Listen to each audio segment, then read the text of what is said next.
본문이 언급하고 있는 날을 속죄일이라 어톤먼트 그랬습니다. 사함을 받는 The Day of Atonement, 그래서 사함을 받는 날이다, 이렇게 해서 속죄일이라 부르는데, 우리 출애굽의 6월절 출애굽하는 날을 1월로 쳐서 하나님께서 6월절을 지키도록 하셨는데, 6월절 이후에 정확하게 6개월 지난 음력 7월 10일입니다. 그래서 우리로 치면 10월 중순부터 11월 음력이기 때문에 이 주간에 해당되는 날입니다. 하나님께서는 이날 구속받은, 애굽의 죄로부터 구속받은 이스라엘 백성들이 죄 용서함을 받음으로 말미암아 계속하여 하나님의 돌봄과 사랑을 받는 백성들로 하나님과 관계하기를 소원하셔서 속죄일이라고 하는 날을 주셨고, 7월 전체를 하나님 앞에 드리기를 원하셨습니다. 그래서 7월 10일에 오늘 본문이 언급하는 속죄일과 관계되어지는 내용들을 시행할 것을 하나님께서 명령하셨습니다. 먼저 제사장 자신이 하나님 앞에 자기를 낮춘 채로 하나님 앞에 나아가야만 했습니다. 먼저 자기를 정결케 해야만 했습니다.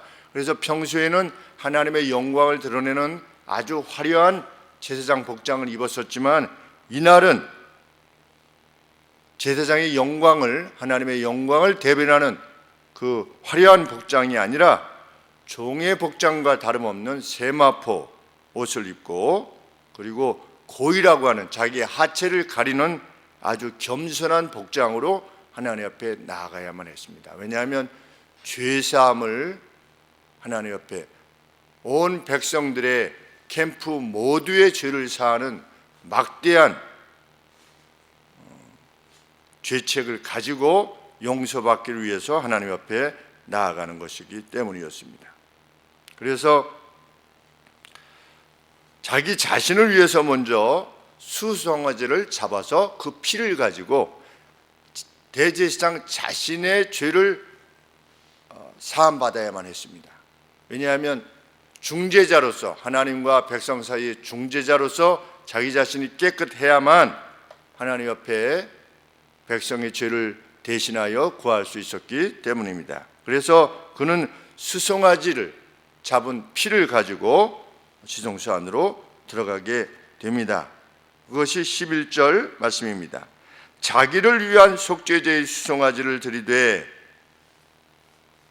자기와 권속을 위하여 속죄하고 자기를 위한 그 속죄제의 수송아지를 잡고, 이것뿐만 아니라 향로를 취해서 향의 연기를 태워서, 그러면 이제 연기가 이렇게 그 안에 가득하지 않겠습니까? 그래서 그 연기로 가득하게 해서 그 연기가 그 지성소 안에 있는 이 속죄소, 이 법궤가 있지 않겠습니까? 이 법궤 위에 이 천사들의 그룹, 어떤 날개, 천사들의 날개로 이 가리웠던 이 속죄소,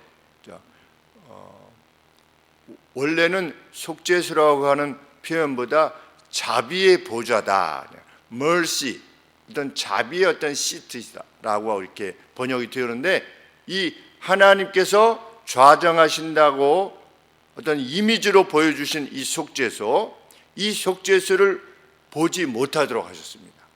하나님께서 1년에 한 차례 들어가게 되는데, 백성들의 죄를 위해서 한 차례 들어가는데, 들어갔을 때 자기의 죄를 먼저 사하기 위해서 피를 가지고 들어갔음에도 불구하고 향을 피워서 이 속죄소를 보지 못하도록 하나님께서 행하신 겁니다. 그만큼 하나님의 거룩하심을 밝히신 것입니다.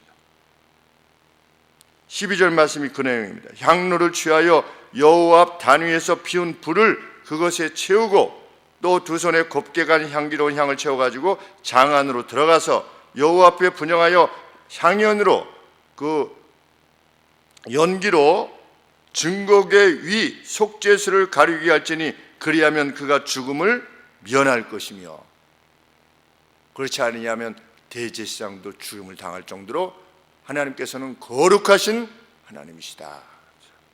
너희와 함께 있는 나 여호와는 거룩한 하나님이다. 하늘소망교회라고 하는 회중 가운데 거하시는 하나님은 거룩하신 하나님이시다. 그 누구도 가까이 할 수 없는 영광 중에 계신 하나님이시다. 그 누구라도 그 어떤 회중이라도 하나님께서 함께 하시기를 원하시는 회중이라면 죄를 사함받아야 될 것이다. 그래서 그가 그렇게 들어가서 그 수송아지의 피를 취하여 손가락으로 속죄소 동편에 뿌리고, 그리고 속죄소 앞에 뿌리고 속죄소 앞에 7번 뿌릴 것이며,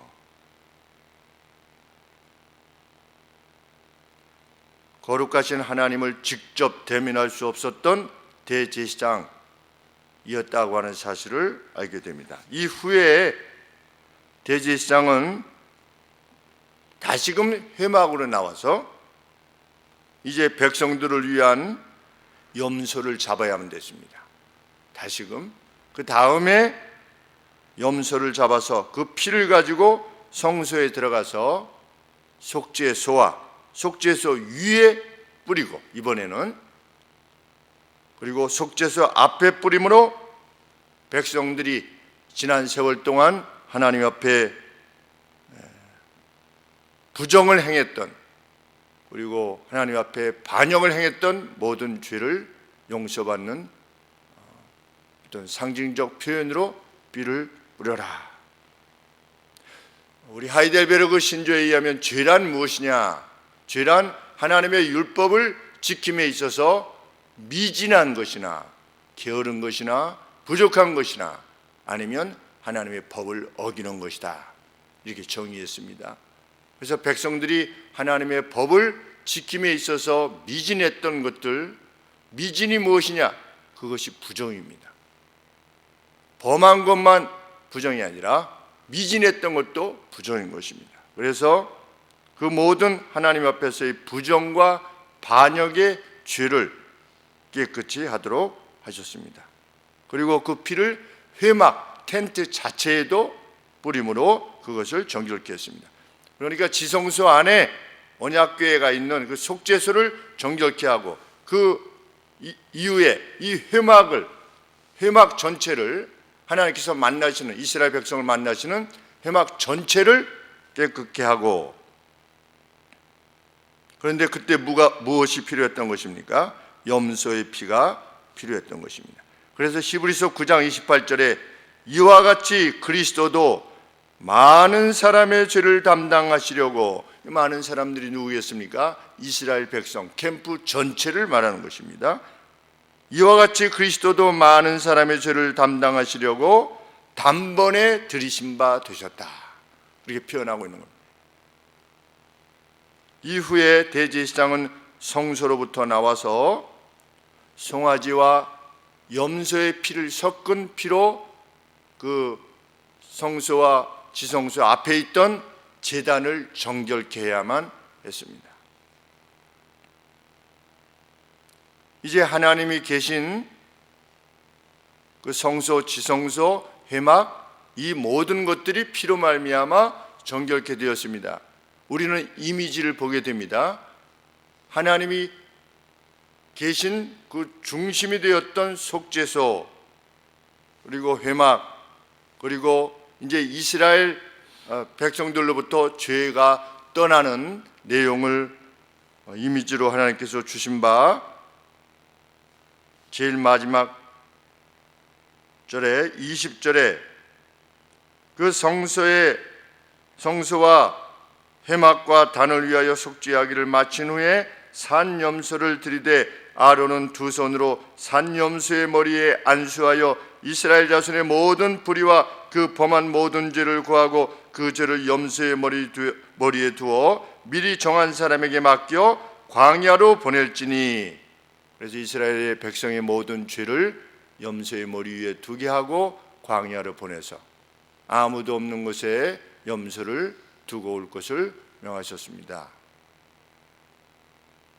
하나님께서는 두 가지 이미지를 통해서 피로 정결케 하시는, 점차적으로 중앙으로부터 죄가 이렇게 몰려나가는, 씻겨져 나가는, 하나님의 보좌로부터 점점 이렇게 씻겨져 나가는 그러한 이미지를 통해서, 그리고 백성들의 모든 죄를 지고 아사셀 염소가 광야로 나가게 되는 그러한 이미지를 통해서 하나님의 회중으로부터 모든 부정과 불의가 씻겨져 나가는 그러한 이미지를 통해서 백성들을 씻어내기를 원하셨던 것입니다. 그런데 이 모든 과정을 생각해 볼 때 하나님 앞에서의 대속이라고 하는 것은 내 안에 있는 죄를 씻어서 내가 하나님 앞에 벌을 받지 아니하고 하나님의 미움을 받지 아니하고 어떤 그러한 개인적인 차원에서의 속죄라기보다, 이 내용을 보면 우리가 우리 속에 있는 죄를 씻어내야만 하는 이유는 우리 가운데 거하시는 거룩하신 하나님 때문에, 그 하나님과 죄가 함께 거할 수 없는 그런 차원에서 우리의 죄가 씻김을 받아야만 된다고 하는 것을 알게 됩니다. 거룩하신 하나님과 죄가 같이 양립할 수 없다. 그래서 죄를 지으면 아론의 아들들이라 할지라도 죽임을 당하게 되는, 우리 하나님은 그토록 거룩하신 분이라고 하는 것, 회중 가운데 거하시는 하나님, 이후에 죄 있는 자는 하나님의 나라에 거할 수 없을 것입니다. 왜? 그것은 거룩하신 하나님이 계시기 때문입니다. 내가 죄를 져서 그 천국에 가지 못한다, 이런 어떤 개인 윤리적인 차원이 아니라 죄 있는 자는, 부정한 자는 영원히 거룩하신 하나님과 함께 거할 수가 없는 것입니다. 왜? 하나님은 죄에 대해서 진노하시는 분이시기 때문입니다. 죄를 결코 용서치 아니하시는 분이시기 때문입니다. 그래서 하나님은 1년에 한 차례 이런 날들을 통해서 이스라엘 백성들이, 하늘소망교회 성도들이 하나님 앞에서, 그 거룩하신 하나님 앞에서 우리 가운데 좌정하고 계시는 하나님께서 우리와 함께 하시는 주로서 계셔주기를 소원하고, 또 우리가 이에 대하여 부정하거나 또 미진하거나 또 범한 것이 있지는 않았는가 하는 바에 대해서 하나님 앞에 예수 그리스도의 피를, 그 피공로를 의지하여 하나님 앞에 용서를 구하게 되는 것입니다. 용서받은 자의 기쁨이 우리에게 있게 될 것입니다. 그리고 그렇게 자신들을 낮추고 하나님 앞에 있기를 소원하는 거룩한 백성들 가운데 하나님께서 분명 좌정하시고 그의 빛을 우리 가운데 드러낼 것이며, 그의 영광이 무엇인가를, 하나님의 영광이 무엇인가를 우리 가운데 드러내실 것입니다. 그분께 드리는, 우리 아버지께 드리는 경배를 주께서 받으실 것이고, 우리가 하나님 앞에 간절히 간구하는 그 모든 기도에 주께서 선히 응답해 주셔서 우리 교회에 속한 모든 성도들이 한결같이 주의 은총 아래 거하게 되는 놀라운 은총이 저희 가운데 있기를 소원하게 되는 것입니다. 이 시간 우리가 국가의 죄와 또 우리 개인의 죄, 우리 가정의 죄, 우리가 함께 지었던 죄들, 이 모든 죄들을 하나님 앞에 진심으로 통회하며 용서함을 받아서 거룩한 백성들로 영적 갱신을 다시금 이루는 귀한 시간이 되어지기를 소원합니다. 기도하겠습니다. 악을 깨닫고 몸과 마음을 이미 씻은 자로서 주 앞에 참 마음으로 나아갈 수 있도록 하나님 우리를 함께하여 주시옵소서. 귀한 시간을 하나님 앞에 드립니다. 참으로 분주한 삶, 참 지치고 힘든 삶에도 불구하고 이 귀한 시간을 하나님 앞에 드리는 하나님의 회중 모두에게 복의 복을 더하여 주시기를 간절히 소원합니다. 죄로부터 씻김을 받은 그 기쁨과 감사가 일생에 넘쳐나는 저희들 모두가 될 수 있도록 은혜를 더하여 주시옵소서. 이제는 우리의 죄악 모두를 감당하여 주사 그의 이름으로